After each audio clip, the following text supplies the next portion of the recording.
Hey y'all, welcome back to Movement Link. So I want to talk a little bit about if you're quad dominant, if you're hamstring and back dominant, what that might look like in the deadlift and how it might present itself, and then how you might go about fixing these things.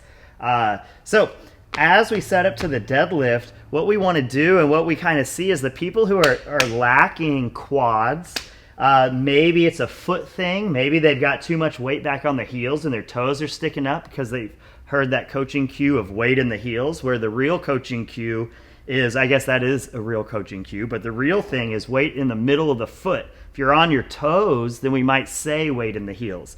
So a lot of these athletes that are back on the heels and their toes are coming up, we can't engage the quads. The other thing is a lot of people are so worried about the knees caving in that they'll go onto the outsides of their feet.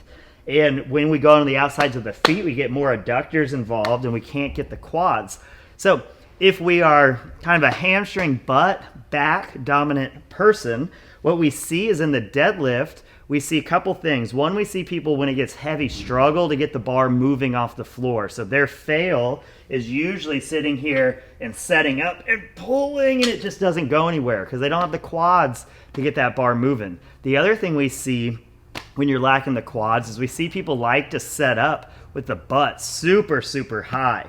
So we see setups that look a little more like just really bent over here, and it's going to be a lot of hamstring butt right off the bat. So for most people, that's going to be the way to lift the most, just right away. But with my back angle bent over that much to get everything involved, now my core has to be so ridiculously strong, it just can't support some top end weights with that position. So we see a lot of rounding just because the core just doesn't quite have the leverage. So we want to kind of mix and match. The ideal spot for this is going to be about that 45-degree angle. Everyone's going to be a little different.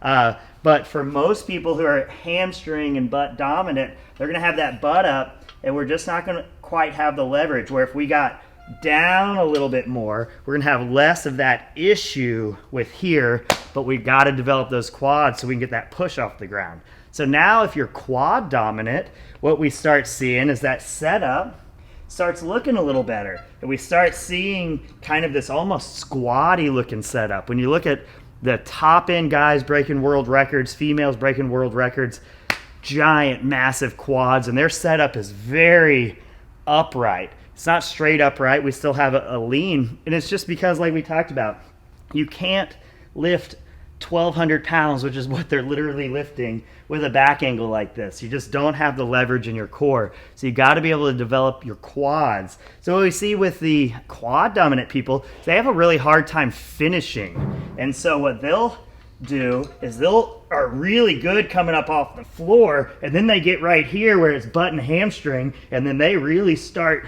shaking and going as they fight to try and lock it out. So you can kind of know, and it might not be the worst thing in the world if you fail up top or you fail down below, but you'll kind of know where you can get out of balance by, do you struggle getting the bar off the ground, or do you struggle at the top standing up? So we want you to be able to have that full foot pressure.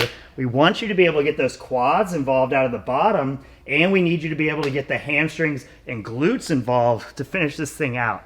So pay attention. How do you fail when we're going heavy?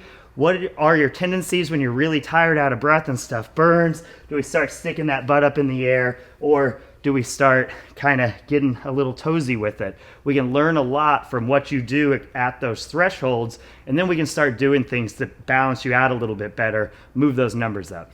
Hope that helps. Talk to y'all soon.